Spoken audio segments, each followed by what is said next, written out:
ইতিহাস শুধু তারিখ নয়, ইতিহাস মানুষ, সংগ্রাম আর চিন্তার ধারাবাহিকতা।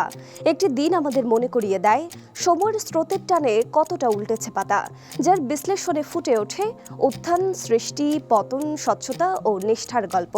রূপ নেয় সভ্যতার রং, বলে দেয় কতটা ও কিভাবে বদলাতে পারে তা। অভিজ্ঞতার ঝুলিতে বুলি ফোটাতে পারে এই একটি দিনের তথ্য, কারণ তাতে মিশে থাকে একাধিক গুরুত্বপূর্ণ ঘটনা ও সেই ঘটনার সাক্ষী। সুপ্রিয় দর্শক, এনটিভি অনলাইনের বিশেষ তথ্য পরিক্রমা এই দিনে স্বাগত জানাচ্ছি আমি ফাহাদিয়া মিতু। এই দিনে ইতিহাস প্রতিদিনই কথা বলে। দর্শক, আজ 17 ফেব্রুয়ারি 2026, 4 ফাল্গুন 1432।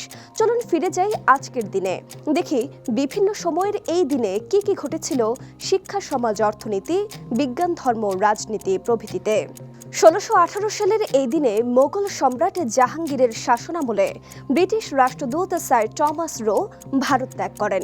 তিনি ছিলেন ইংল্যান্ডের রাজা প্রথম জেমসের পক্ষ থেকে মোগল দরবারে প্রেরিত প্রথম আনুষ্ঠানিক ব্রিটিশ রাষ্ট্রদূত। যুক্তরাজ্য দক্ষিণ আফ্রিকার অরেঞ্জ ফ্রি স্টেটকে একটি স্বাধীন রাষ্ট্র হিসেবে আনুষ্ঠানিক স্বীকৃতি দেয় 1854 সালের এই দিনে। 1865 সালের এই দিনে যুক্তরাষ্ট্রের গৃহযুদ্ধ চলাকালে কনফেডারেট সেনাদের পলায়নের সময় শহর জুড়ে আগুন ছড়িয়ে পড়ে এবং কলম্বিয়ায় বড় একটি অংশ পুড়ে ছাই হয়ে যায়। এই অগ্নিকাণ্ড গৃহযুদ্ধের ভয়াবহতা ও মানবিক ক্ষতির একটি মর্মান্তিক উদাহরণ হয়ে আছে ইতিহাসের পাতায়। 1934 সালের এই দিনে বেলজিয়ামের রাজা প্রথম আলবার্ট পর্বতারোহণের সময় দুর্ঘটনার শিকার হয়ে নিহত হন। ইমাম ওয়াহিদ নামে পরিচিত ইয়েমেনের শাসক ইমাম ইয়াহিয়া হামিদ উদ্দিন 1948 সালের এই দিনে এক হত্যাকাণ্ডে নিহত হন। এশিয়ার দুই প্রতিবেশী দেশ চীন ও ভিয়েতনামের মধ্যে যুদ্ধ শুরু হয় 1979 সালের এই দিনে। 1996 সালের এই দিনে ইন্দোনেশিয়ার একটি অঞ্চলে ঘটে এক শক্তিশালী ভূমিকম্প, যাতে কমপক্ষে 53 জন নিহত এবং আরও বহু মানুষ আহত হন।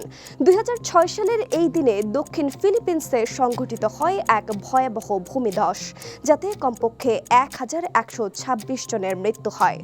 দক্ষিণ পূর্ব ইউরোপের দেশ কসোভো আনুষ্ঠানিকভাবে স্বাধীনতা ঘোষণা করে 2008 সালের এই দিনে।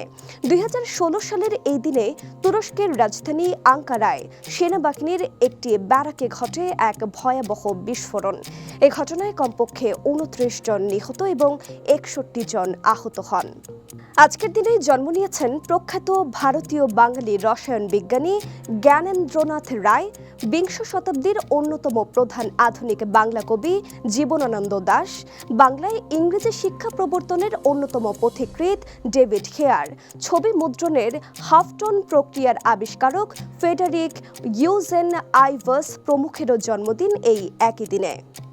এদিনে আমরা হারিয়েছি শিক্ষাবিদ ও আইনজ্ঞ অতুল চন্দ্র গুপ্তকে, ফরাসি নাট্যকার মলিয়ের, জার্মান কবি ও প্রাবন্ধিক হাইনরিখ হাইন, বিচারপতি রামাপ্রসাদ মুখোপাধ্যায়, সুইজারল্যান্ডের শিক্ষাবিদ, শিক্ষা সংস্কারক জন হেনির পেস্টালজির প্রমুখ। দর্শক, এই দিনে গুরুত্বপূর্ণ কিছু তথ্য তুলে ধরা হলো। আরও কোনো তথ্য থাকলে স্মরণ করিয়ে দিন কমেন্টে। সঙ্গে সঙ্গে ফলো করুন আমাদের ফেসবুক ভেরিফাইড পেজ এনটিভি ও এনটিভির ইউটিউব চ্যানেল। এছাড়া বস্তুনিষ্ঠ যে কোনো সংবাদ পড়তে ভিজিট করুন ntvbd.com। ভালো থাকুন, সুস্থ থাকুন, শুভকামনা সবসময়।